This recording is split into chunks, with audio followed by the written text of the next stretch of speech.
ظلم و ستم ہو رہا ہے کہ ظلم کا لفظ بھی چھوٹا پڑ گیا ہے.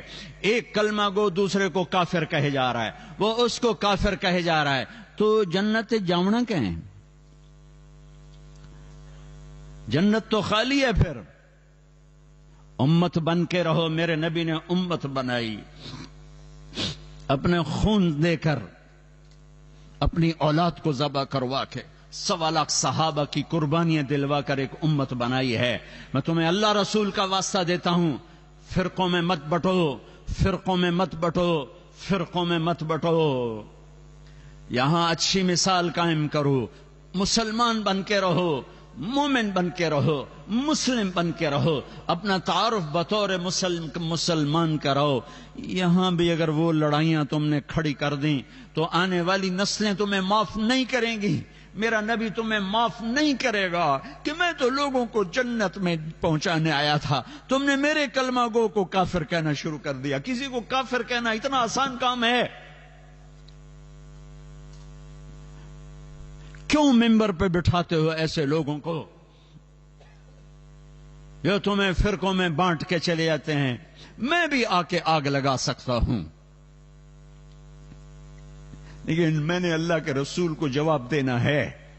یہ ممبر محبت کے لیے بنایا گیا ہے، یہ ممبر نفرت کی آگ بھڑکانے کے لیے نہیں بنایا گیا. کہ تم یہاں بھی مسجدوں میں پڑھ چکے ہو، فرقوں میں پڑھ چکے ہو، کیوں اپنے پاؤں پہ کلہاڑی مار رہے ہو؟ کیوں میرے نبی کی محنت کو آگ لگا رہے ہو؟ تمہیں کون آ کے بتائے گا، سمجھائے گا کہ تم وہ گندے جراثیم یہاں بھی لے کر بیٹھے ہوئے ہو اور اسی نفرتوں کی آگ میں جل رہے ہو، جل رہے ہو، جل رہے ہو؟ دیکھو، جاؤ، عبرت کے لیے دوسروں کو دیکھنا چاہیے کہ میرے دیس میں کیا ہو رہا ہے. یہ نفرتوں کی آگ نے آج مسجدوں کو کیا بنا دیا ہے. معصوموں کا خون دین کے نام پر، بے گناہوں کا خون دین کے نام پر کس نے یہ آگ لگائی ہے؟ تم سب سے بڑے یہ شراب بیچنے سے بھی بڑا جرم ہے اگر تم نے یہاں فرقہ واریت کو فروغ دیا. یہ سٹے سود سے بڑا جرم ہے اگر یہاں فرقہ واریت کی آگ لگائی. امت بن کے رہو، امت بن کے رہو، امت بن کے رہو. جو تمہارا مذہب مسلک ہے اسے سینے سے لگاؤ. پر کسی سے نفرت کیوں کرتے ہو؟ نہ کرو نفرت. پتہ نہیں کون سی ادا میرے اللہ کو پسند ہے اور اللہ جنت کا فیصلہ کر دے. تم کسی کے ٹھیکیدار ہو، تو کریم مہربان ہے، ایک کوئی عمل پسند آتا ہے اور جنت کا فیصلہ کر دیتا ہے. ساری زندگی کی عبادات کو ایک کوئی عمل ناپسند آتا ہے دھتکار کے پھینک دیتا ہے. بے نیاز ہے. اپنے نبی کی محنت کو آگ نہ لگاؤ، اپنے نبی کی محنت پر پانی نہ پھیرو، اپنے دین کو بدنام نہ کرو، اپنے قرآن کو بدنام نہ کرو. اختلاف رائے رہے گا، اختلاف رائے رہے گا. ایک دوسرے کی عزت کرنا سیکھو، ایک دوسرے کو گلے. میرے نبی نے عبداللہ بن ابی کو گلے سے لگا کے نہیں رکھا. تم جانتے ہو عبداللہ بن ابی کون ہے؟ ابو جہل سے بڑا کافر، ابو جہل سے بڑا کافر. ابو جہل اوپر کی دوزخ میں ہے، عبداللہ بن ابی نیچے کی دوزخ میں ہے. لیکن اس نے ظاہری کلمہ پڑھا، میرے نبی نے سینے سے لگا کے رکھا. وہ مر گیا تو ان کے بیٹے سچے صحابی تھے. یا رسول اللہ، میرا باپ مر گیا، اپنا کرتا دے دیں، کفن پہناؤں. آپ نے کہا یہ لو، شاید بخشا جائے. آپ کو بھی پتہ نہیں بخشا جائے گا. کہا یا رسول اللہ میرے باپ کا جنازہ پڑھ دیں. کہا میں حاضر ہوں. جا کے جنازے پر کھڑے ہو گئے. آگے عمر سامنے آ گیا. یا رسول اللہ یہ آپ کیا کر رہے ہیں؟ کہا کیوں؟ کہا آپ کو پتہ نہیں یہ کون ہے؟ کہا پتہ ہے. کہا تو پھر جنازے کیوں پڑھا رہے ہیں؟ کہ شاید بخشا جائے، شاید بخشا جائے. تم ایک مسلمان کو کہتے ہو یہ منافق ہے، یہ کافر ہے.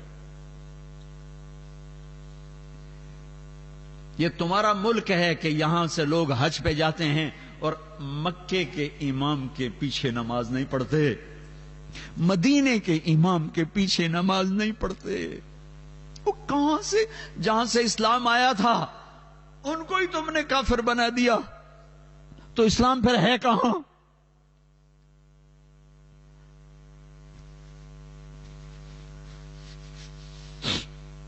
میرا رب اتنا کمزور ہو گیا ہے کہ کعبہ کے مسلح پر کافر کھڑے ہیں.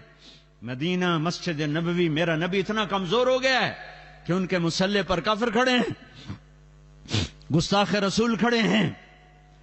کچھ تو عقل سے کام لو، کچھ تو روکو ان لوگوں کو جو یہاں تک تمہیں پہنچا رہے ہیں. کچھ تو دین سیکھو، کچھ تو دین سیکھو. اتنے غافل تو نہ بنو، اتنی آگ تو نہ بھڑکاؤ. آپ نے کہا، میرے اللہ نے کہا ہے عمر، میرے اللہ نے کہا پڑھ یا نہ پڑھ میں معاف نہیں کروں گا، میں پڑھتا ہوں شاید معاف کر دے. پھر میرے نبی نے کہا، میرے اللہ نے کہا تھا میرے حبیب 70 دفعہ بھی پڑھے گا تو نہیں معاف کروں گا. پھر آپ کہنے لگے اگر میرا اللہ کہتا نا کہ میرے محبوب اگر تو 70 دفعہ ان کا پڑھے گا تو میں معاف کر دوں گا، تو میں اس کا 70 دفعہ پڑھ دیتا. ایک منافق کے لیے جنازہ پڑھایا، پھر جنازے کے ساتھ چلے، انہیں پہنچنے سے پہلے قبر میں ڈال دیا، اس کو باہر باہر نکالو. سب کے سامنے اس کی میت کو نکالا، منہ سے لعاب نکالا اور اس کے منہ میں ڈالا کہ شاید بخشش ہو جائے. اس منظر کو دیکھ کر 100 منافق کلمہ پڑھ گئے. بھائیو، ہم تو غیروں کو اپنا بنانے آئے تھے، تم نے اپنوں پہ توپیں کس لیے ہیں. ایک دوسرے کو سلام کرنا چھوڑ دیا، ایک دوسرے کی مسجدوں میں جانا چھوڑ دیا. دنیا میں واحد کام ہے تبلیغ کا جو فرقہ واریت سے پاک ہو کر ساری دنیا میں پھیلا اور پہنچا ہے. ان مجموعوں کو اللہ نے ایسے نہیں اکٹھا کیا ہے. کتنی دفعہ مسجدوں سے ہم نکالے گئے، نکل جاؤ تسی کافر ہو، نکل جاؤ، مسجد دھو. ارے مسجد میں تو کافر بھی آ جائے تو دھونے کا حکم نہیں ہے. مسجدیں دھوئی گئیں.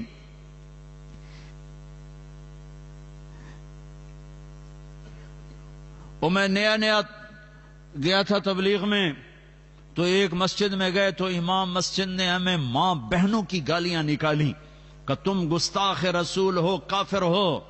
میں تو پہلی دفعہ تھا، میں حیران پریشان. اور وہ جماعت والے سارے بھائی ان کے لیے دعا کرو، بھائی ان کے لیے دعا کرو. تو میرا اپنا دماغ وہ انالیسس کر رہا تھا کہ یہ کہتا ہے میں عاشق رسول ہوں اور بھری مسجد میں مسافروں کو ماں بہنوں کی گالیاں دے رہا ہے، اور یہ اس کو دعا دے رہے ہیں. تو ان میں کون گستاخ ہے اور کون عاشق ہے؟ وہ نبیوں میں رحمت اللہ کا